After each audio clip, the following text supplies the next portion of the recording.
war. Det säger sig själv att det är en viktig organisation. Välkommen Erik. Erik ska prata på engelska.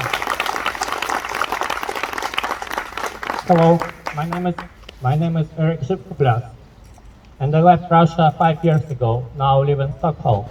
Today, I represent the grassroots movement of Russians who live in Sweden. The movement is called the Anti-War Committee in Sweden, Russians Against War, and we stand right here with white, blue, white flags. Our aim is to support Ukraine and bring together those Russians who are against the war. You can read more about us at www.russiansagainstthewar.se. When the war started, we were deeply shocked and terrified. We condemn the war and all crimes that have been committed by Putin's autocratic regime on behalf of Russia. During these 6 months, we saw mass murders in Bucha and many other cities. We saw how Russians completely destroyed Mariupol. We saw the bombing and shelling of numerous hospitals and schools in eastern Ukraine. And it is totally clear now that today's Russia is a terrorist state. It is not the war against the Ukrainian army, but all Ukrainian people, Ukrainian sovereignty, and the idea of freedom. Continuous support of Ukraine must be our first and foremost priority. As in every other terrorist state, organized protest in today's Russia is almost impossible.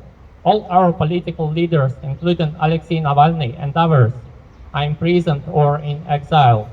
Despite that, some Russians keep protesting.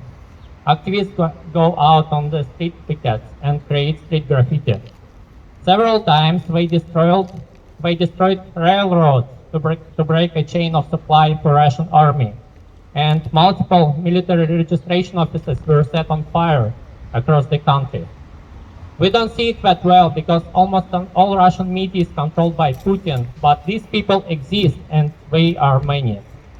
That's the thing about terrorist states with powerful propaganda. Nobody knows how many people who live there are actually against the state and want to break free.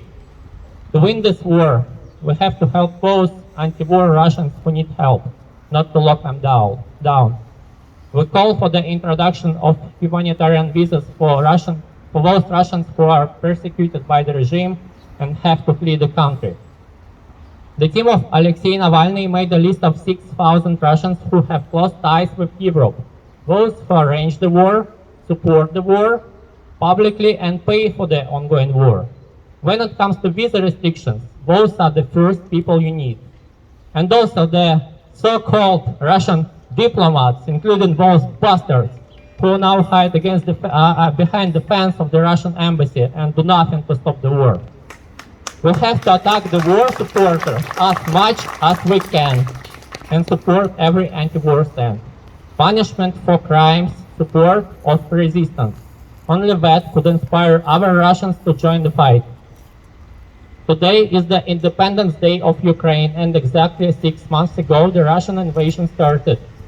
We, the Anti-War Committee Russians Against War, will keep doing everything we can so Ukraine could stay independent and get back all occupied territories, including Crimea.